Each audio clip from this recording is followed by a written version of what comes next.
Look what I found when I was trying to get my coffee. I found this in my house, but before that I found this in our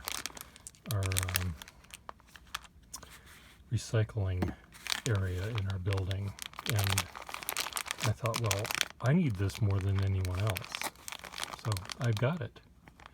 So I took some out, and what they are, they're sort of dice, I guess. And I don't know what these, the ones that are just empty like that, I suppose you can make that be any letter you want. I don't know how this, quote, game is supposed to be played, but it reminded me of a game that I invented one rainy day on the Cape, or as someone that didn't understand how to speak Bostonian called it. We were on the cod last week. The what? The cod. We were on the cod. Oh, you mean the Cape. You shorten Cape Cod to the Cape because that's how you do it. You don't shorten it to be the cod. Anyway, one rainy day on the Cape, and with some friends of mine that I worked with for years at the Museum of Fine Arts, we had cabin fever to a small degree. We also were drinking a lot. And we were close to the refrigerator, so there was always more at hand, and we were having a good time. But at some point, I grabbed a book off the shelf and I handed out pieces of paper to people, and everyone had a pencil or pen. And I said, do this. And I opened the book to a random page, and out loud I told people the following, or not these exact things, but I told people the following things, such as this.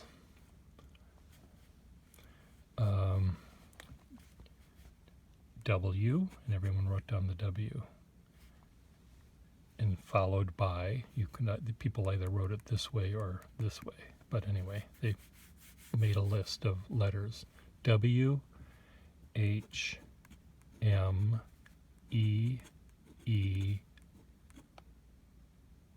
T, T, B, B, P. W, H, M, E, E, T, M. No.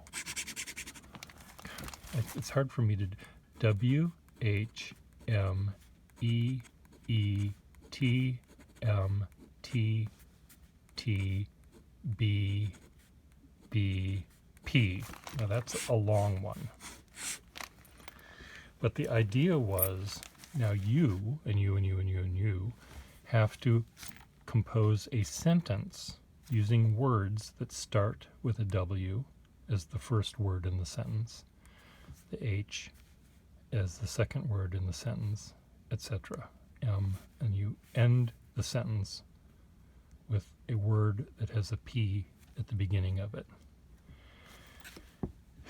And it was really, really, really fun to see how these sentences were constructed and the similarities between them.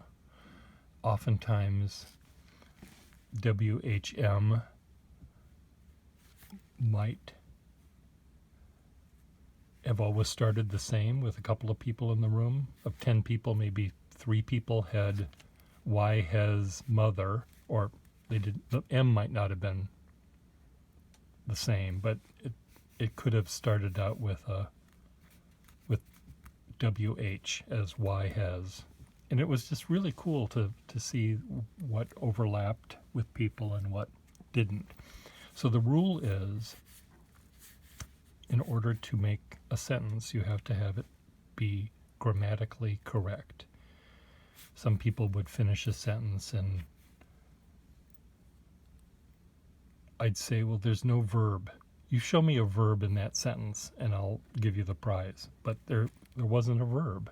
It was just a bunch of nouns and adjectives put together and maybe a gerund.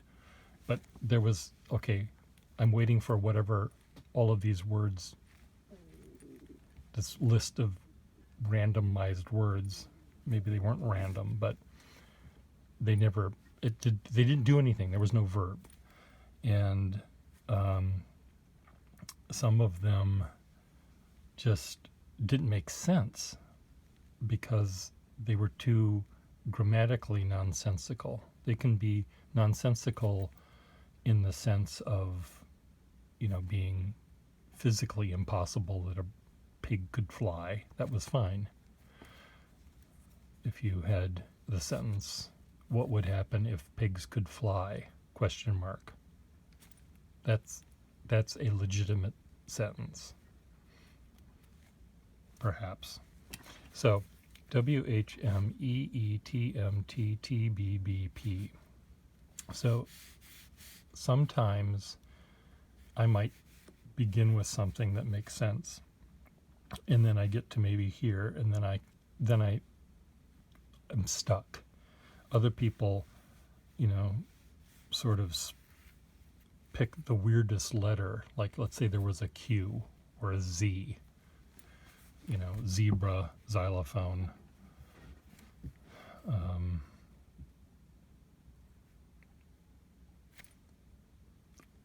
Zigzag. Does zigzag, is that one word or is that two? So you might have to start with something that's you think would be hard, and then you've got a word that you have to build the sentence backwards around. So it's really fun. And if you don't have a book handy, because a book is hard for the person that's reading the letters to then come up with a sentence of their own, because they've just looked at the sentence that they copied from. So it's copied the letters from. So it's hard for them to erase that from their memory. But you could have dice like this, or you could use letters out of a Scrabble game. You could,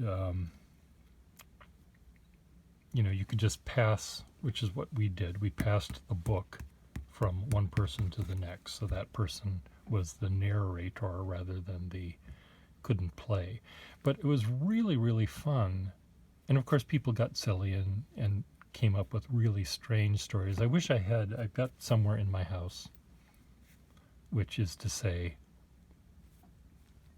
nowhere, because I'd never be able to find it. I have somewhere in my house a piece of paper that has a bunch of these things written down.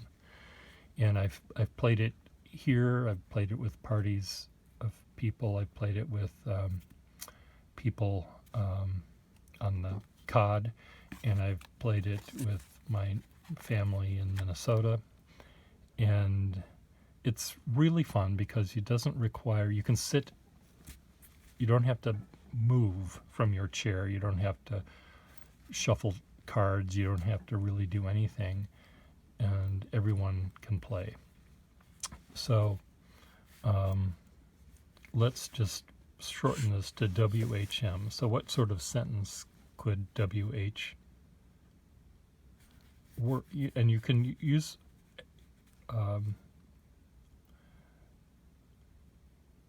any sort of punctuation you want. You could say, well, comma, who moved? WHO. No. Who's not spelled with an H. Well,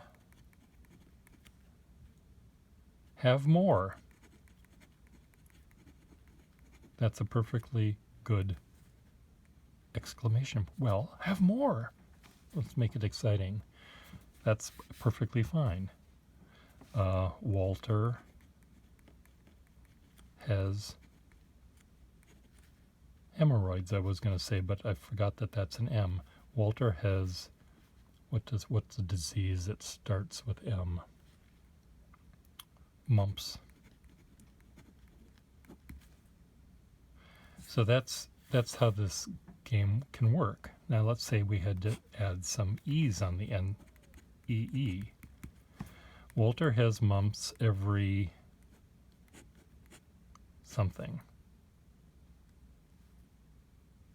Walter has mumps even, no, Walter, maybe that won't work. We'll have more, exclaimed Elaine. We'll have more, exclaimed Elaine, today, more than Tuesday, BBP. So now my brain isn't working. So, but the quotes come in handy. Sometimes if you're really lazy, you'll say, you can cheat. This is cheating. Walter has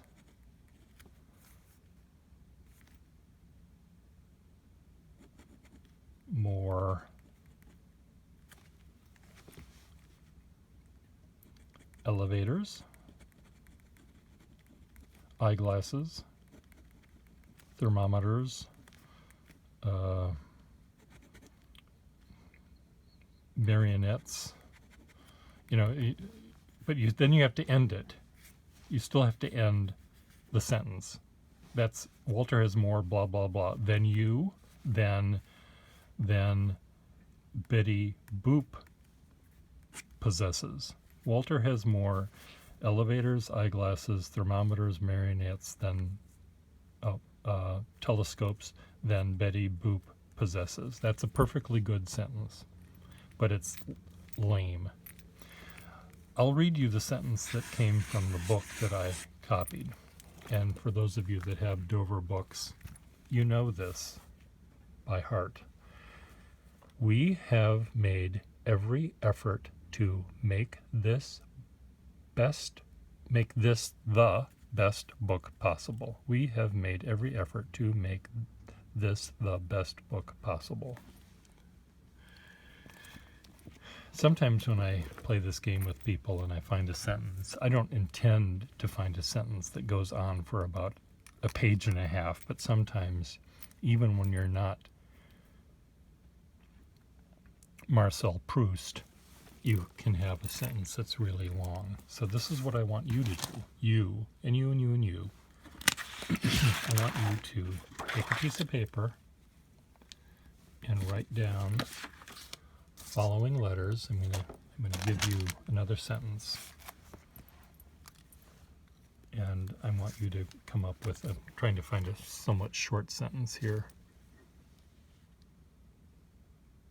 That's a long one. That's even longer. That goes on for like 60 words.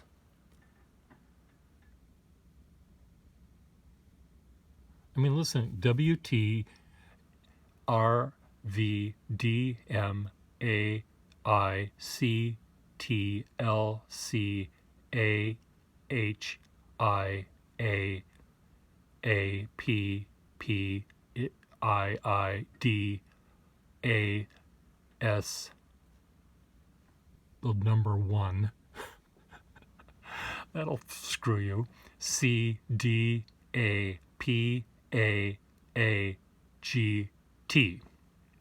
Got that?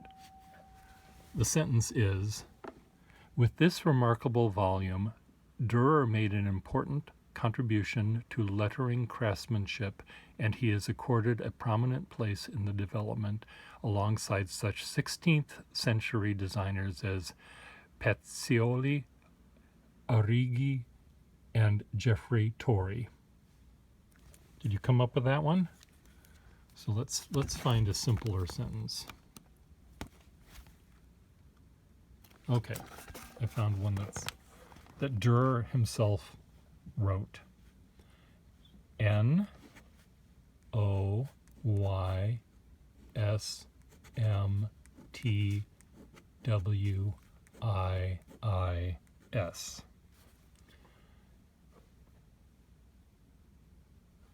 N O Y S M T W I S.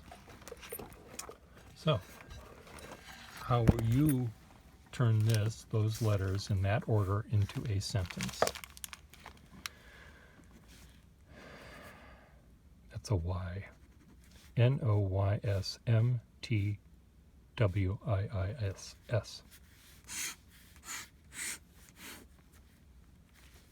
I'll wait.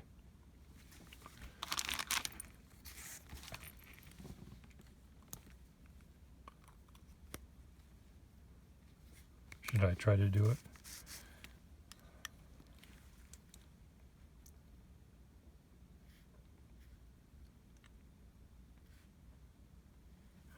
Here's a clue.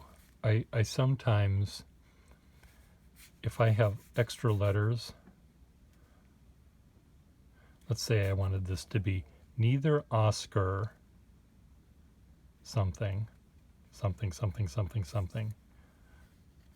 I might say neither Oscar Youngdahl. I can add a second name or a third name. If I'm desperate, you can make a name of someone be 2 or 3 words long. You could also adding adjectives and adverbs really help. If you're stuck, you have your subject and your verb and a noun and an conjunction or something, and then you have to get to the thing that this subject is acting against. You can then start piling in the adjectives. The letter A comes in very handy as an and. O's can be or.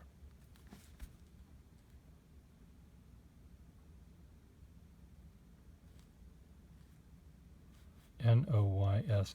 But what was fascinating, again, in a group of, I played this at Thanksgiving, over Thanksgiving, where we were over the hills and through the woods to grandmother's house we went, and this was someone else's grandmother in this case.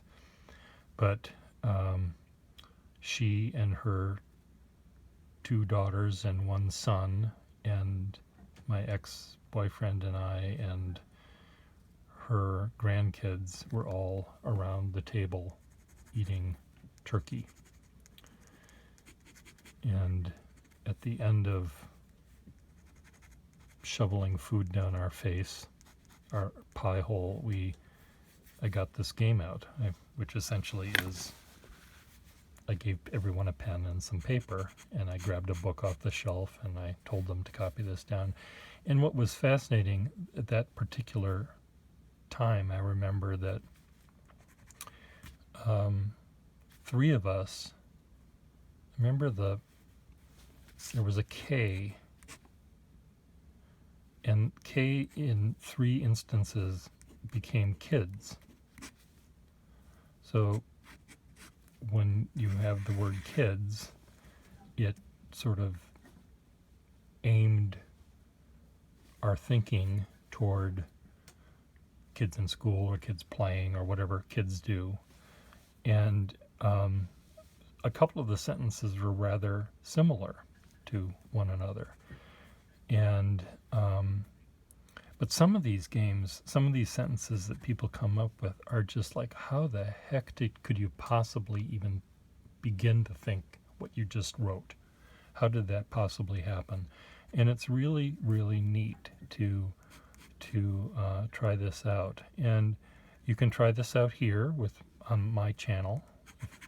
A lot of people watch me and they don't do anything other than watch me or listen to me because I don't often show myself. But I think that you could enjoy this game, and it would be really fun to see what people come up with. But don't look at other people's answers if you are playing this game, because looking at anyone else's answers is going to ruin it for you. You won't be able to think by yourself. So Durer wrote the following thing. Now, this is a book about lettering. So this thing is going to throw you a little bit. The letter O is the name of the chapter. The first sentence is, "Now, O, you shall make this way in its square." See, so here's the illustration that goes along with that sentence. Now, O, you shall make this way in its square.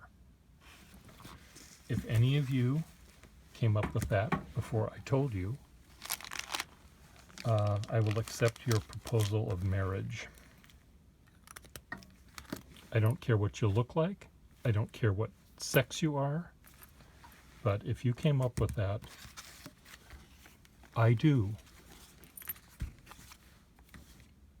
Have fun with this. Try it out on your family while you're in quarantine, because